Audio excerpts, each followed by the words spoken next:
Happy 10th birthday, Skoll World Forum. Wow.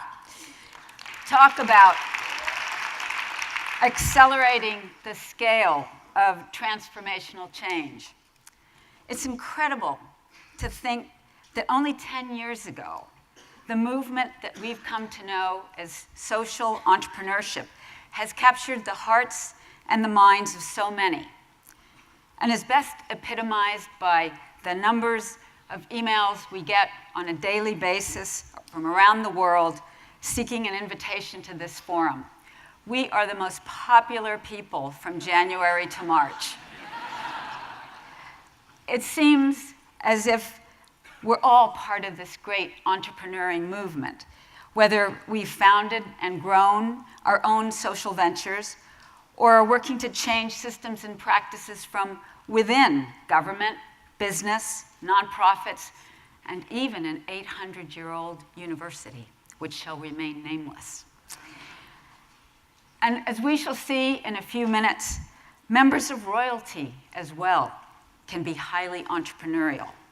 The point is, the notion of social entrepreneurship has expanded exponentially from those we call practitioners, the visionary entrepreneurs the Skoll World Forum celebrates through its annual awards ceremony at Oxford, to becoming a massive movement that encompasses a wider community of entrepreneuring individuals who are carrying out a broad set of actions aimed at changing for the better the systems and practices in their own institutions.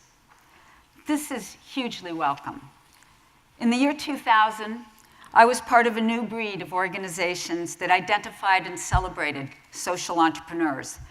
At the time, identifying people, or identifying those kinds of people, was extremely important. Nobody knew what a social entrepreneur looked like or was. And as we elevated these men and women to the global stage, we were inspired and passionately wanted to be like them. All of a sudden, it seemed as if everyone was calling him or herself a social entrepreneur.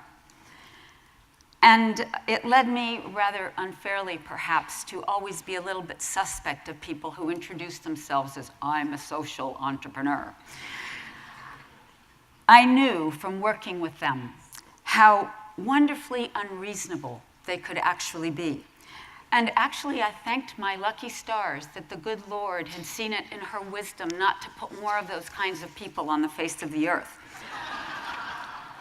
In sum, most of us are not social entrepreneurs who set up their own systems-changing ventures, but we can be entrepreneuring disruptors from wherever we are. And that is why this movement is growing at such a fast pace. To underscore the spectrum of where these entrepreneuring disruptors are coming from, this morning's plenary is going to showcase individuals who've chosen to drive change from different sectors, including government, foundations, universities, and social ventures. It has not been easy for any of them. It never is easy for disruptors. The vast majority of us cling to the known, to the familiar, no matter how unsatisfactory that is. The devil you know is better than the one that you don't. To kickstart our parade of disruptors, who better to call upon than His Royal Highness, the Prince of Wales? Not even 10 years ago, the Prince was regarded lovingly by most as an eccentric who spent his waking hours advocating for global environmental sustainability, when very few of us really understood what that meant. Today, he is considered to be a visionary who, long before it became imperative to do so, advocated for the need to focus on the long term and build businesses that brought together financial and social goals. He was with us at the very first Skoll World Forum 10 years ago, and back in Oxford at the Saïd Business School in early February to open our new West Wing. We are most honored to begin this plenary session with a video message from one of the most distinguished disruptors we could imagine, the Prince of Wales.